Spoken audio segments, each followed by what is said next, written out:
There are only a handful of places left on Earth where humans and animals live in complete harmony. In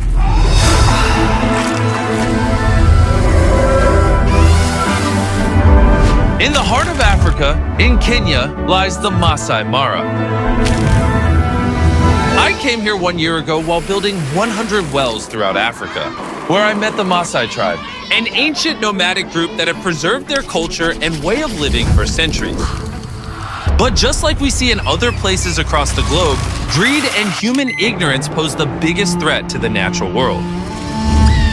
Animals find their habitat threatened by human activities. Plastic has reached every corner of the globe. This threatens everyone.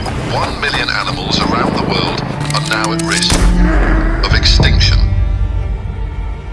But there is a glimmer of hope. This is the Masai Mara Wildlife Conservancies Association, a group of local Maasai people that are doing everything they can to preserve what's left through a combination of traditional methods and modern-day techniques like data science and analysis, ridding poaching almost entirely and protecting the remaining natural resources. But there are now more pressing challenges being faced that nobody is talking about. So Dan and Darren went back to the Masai Mara to see how we can further help this community. And not far from the campsite, Dan and Darren came across something extraordinary. This is Elizabeth, one of the endangered white rhinos the rangers protect.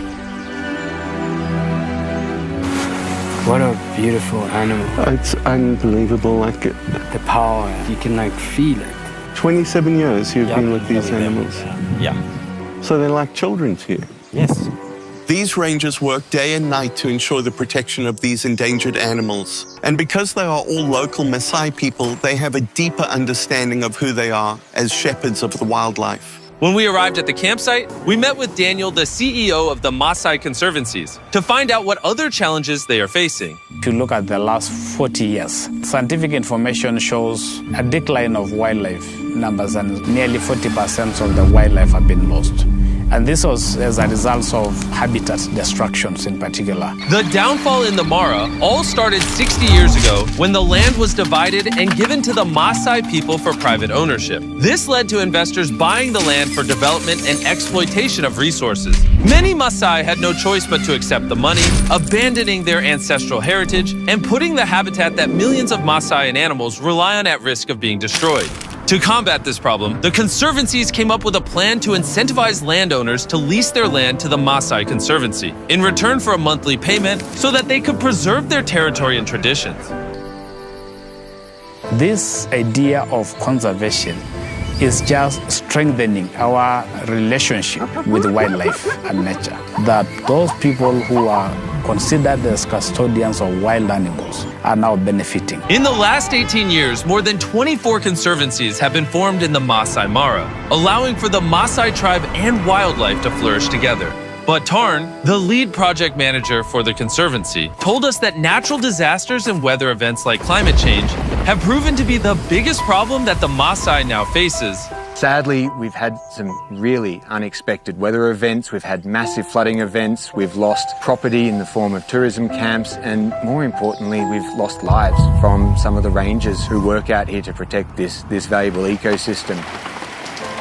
We've seen quite devastating floods. As they are coming back from their normal patrols, they found that the water level has risen in the river. So they were actually trying to cross. The vehicles was toppled over by the strong currents of the water. And out of the 7 rangers, 2 rangers lost their lives. They lost their lives in the line of duty, protecting our precious natural resources. We're trying to find a way to support the affected families. Both rangers had large families who they provided for on a daily basis, and their tragic death has now left the families without a source of income. Hopefully in the future we can have an alert system to avoid these sorts of tragedies ever happening again. One way the Conservancies are looking to combat this problem is through the installation of weather stations. Weather stations are crucial for doing the ecosystem monitoring work and ultimately being able to make informed ecosystem management decisions funds that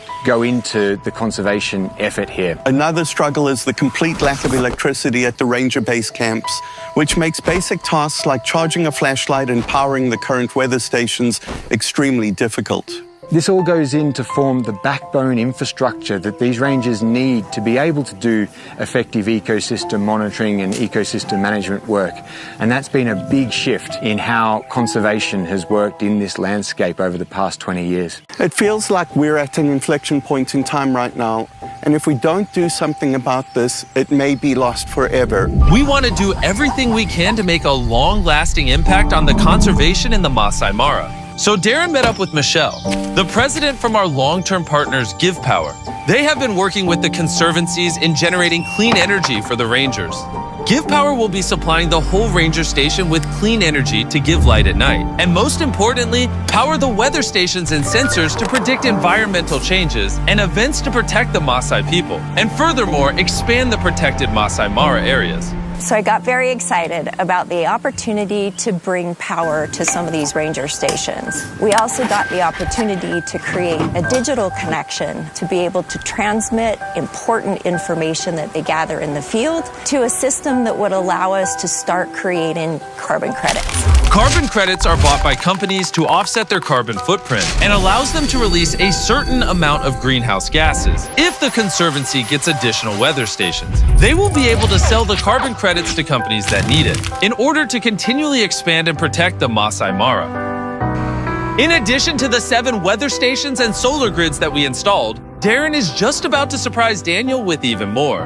Daniel, we're going to pay for 5 more weather stations.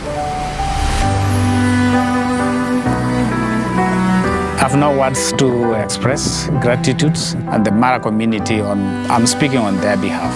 Thousands and thousands of those landowners who are not here, they are going to be very, very happy.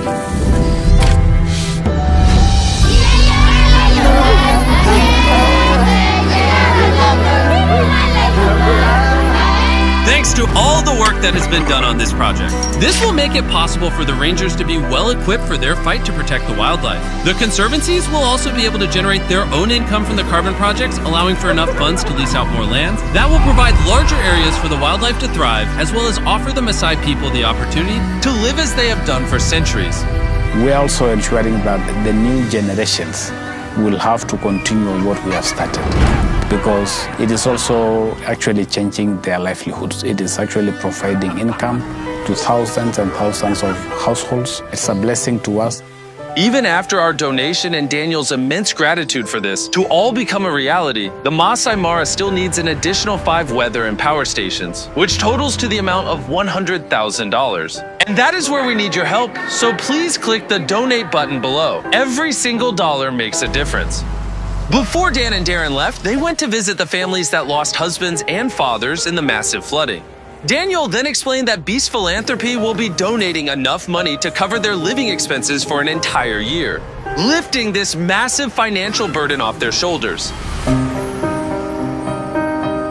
The Rangers paid the ultimate sacrifice to protect and preserve this land. It's extremely important that we all do what we can to support the organizations making a massive change in the Mara. We have a short opportunity to take action and do something about it before it's too late. It's thanks to all of you watching and donating that we can do projects like this with organizations that are protecting our planet and its nature. So again, please click the donation button so that we can hit our goal of $100,000 to complete this project.